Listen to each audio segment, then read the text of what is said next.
প্রথমে আপনাকে imo অ্যাপ্লিকেশনটিকে open করে নিতে হবে। এরপরে আপনারা বাম দিকে প্রোফাইল আইকনটি দেখতে পাবেন। প্রোফাইলে টাচ করার পর আপনাদের সামনে এরকম একটি ইন্টারফেস চলে আসবে। এখানে আসলে আপনারা মাঝখানে দেখতে পাবেন সেটিংস বলে একটি অপশন। এখান থেকে আপনারা সেটিংস এই অপশনটিতে টাচ করে দিবেন। দেখুন বন্ধুরা, আমি সেটিংস অপশনে টাচ করে দিলাম।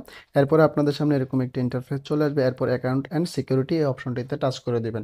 এরপর বন্ধুরা আপনাদের সামনে এরকম একটি ইন্টারফেস চলে আসবে। এখানে আসলে আপনারা দেখতে পাবেন ২ নাম্বার যে অপশনটি দেখতে পাচ্ছেন, টু স্টেপ ভেরিফিকেশন। এখন আপনাকে আপনার ইমো টু স্টেপ ভেরিফিকেশনটি অন করতে হবে। সেটি অন করার জন্য টু স্টেপ ভেরিফিকেশন এই অপশনটিতে টাচ করে দিবেন। টাচ করার পর আপনাদের সামনে টু স্টেপ ভেরিফিকেশন এরকম একটি ইন্টারফেস চলে আসবে। আপনি যদি আপনার ইমো অ্যাকাউন্টে টু স্টেপ ভেরিফিকেশন অন করে দেন, তাহলে আপনার ইমো অ্যাকাউন্টটি আর কেউ হ্যাক করতে পারবে না। এরপরে আপনারা টু স্টেপ ভেরিফিকেশন এটিকে এনাবল করে দিবেন। এনাবল করার জন্য ট্রাস্টেড দিস ডিভাইস এই একটি অপশন চলে আসবে। আপনার ফোনটি যদি ট্রাস্টেড হয়ে থাকে তাহলে সেট নাও এই অপশনটিতে টাচ করে দিবেন।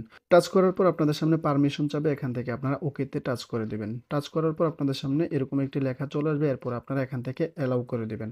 অ্যালাউ করার পর আপনাদের যে নাম্বারটিতে ইমো অ্যাকাউন্টটি করা আছে সেই নাম্বারটি প্রথমে এখানে বসিয়ে দিতে হবে। দেখুন বন্ধুরা, আমি আমার ইমো অ্যাকাউন্টের নাম্বারটি বসিয়ে দিচ্ছি। বসানোর পর অটোমেটিকলি আপনার ফোনে একটি ভেরিফিকেশন কোড চলে আসবে বা কলও আসতে পারে ভেরিফিকেশন কোডটি দেওয়ার জন্য। দেখুন বন্ধুরা, আমাদের অটোমেটিকলি সেটি হয়ে গিয়েছে। এরপরে এখান থেকে আপনারা ইফ এনাবল এই অপশনটিতে টাচ করে দিলে সেট আপ সাকসেসফুল এরকম একটি লেখা চলে আসবে। মানে আপনার টু স্টেপ ভেরিফিকেশনটি অন হয়ে গিয়েছে।